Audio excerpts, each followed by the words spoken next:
ஆஹா கல்யாணம் தொடரில் சரோஜினி டாக்டரோட பிஏ இவர்கிட்டேருந்து சாவியை எப்படியோ நைஸாக எடுத்துடுறாங்க கோடீஸ்வரி. எடுத்து அவங்க ரூமுக்குள்ளே நுழையிறாங்க.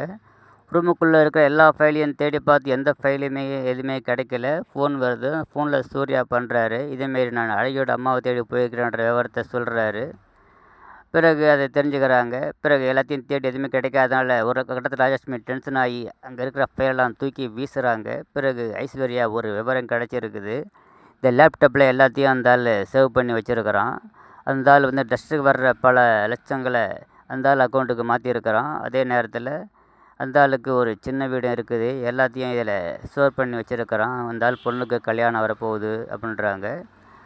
லஞ்சு முடிச்சுட்டு வர்ற அந்த பிஏவை பார்த்த வாட்ச்மேன் கோடீஸ்வரிக்கு ஃபோன் பண்ணுறாரு. ஃபோனை எடுக்கலை. ஆஃபீஸ் ரூமுக்குள்ளே வந்துடுறாரு. இங்கே ஏன் ரூமுக்குள்ளே நீங்கள் என்ன பண்ணுறீங்கன்னு கேட்டு மிரட்ட போலீஸ்க்கு கூப்பிடணுமா அப்படின்றாரு. போலீஸை நீ என்ன கூப்பிட்றது, நானே கூப்பிடுறேன்.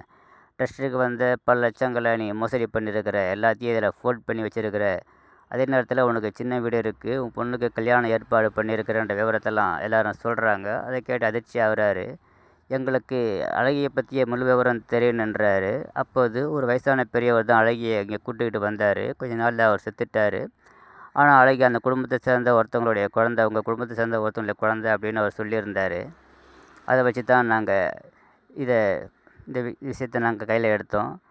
இப்போ இந்த விஷயமாக தான் சூர்யா அவங்க அழகியோட அம்மாவை தேடி ஆந்திரா போயிருக்கிறதா அவர் சொல்கிறாரு. இதை பற்றி வேறு எதுவும் தெரியாது, இவ்வளோ தான் எங்களுக்கு தெரியும். ஆனால் இது சூர்யாவோட குழந்தை கிடையாது, ஆனால் வீட்டில் யாராவது இருக்கிறவங்களுடைய குழந்தை தான் அப்படின்னு சரோஜினி மேடமோட பிஏ சொல்கிறாரு. பிறகு சரோஜினி டாக்டருக்கு ஃபோன் போட சொல்கிறாங்க. ஃபோன் போட்டு வீடியோ கால் போட்டு கொடுக்குறாரு. அப்போ நீங்கள் யார், ஏன் அவர் நம்பர்லேயும் பேசுகிறீங்கன்னு கேட்குறாங்க. அவரு இருக்கிறாரான்னு கேட்குறாங்க. பிஏ ஃபோனில் பேசுகிறாரு.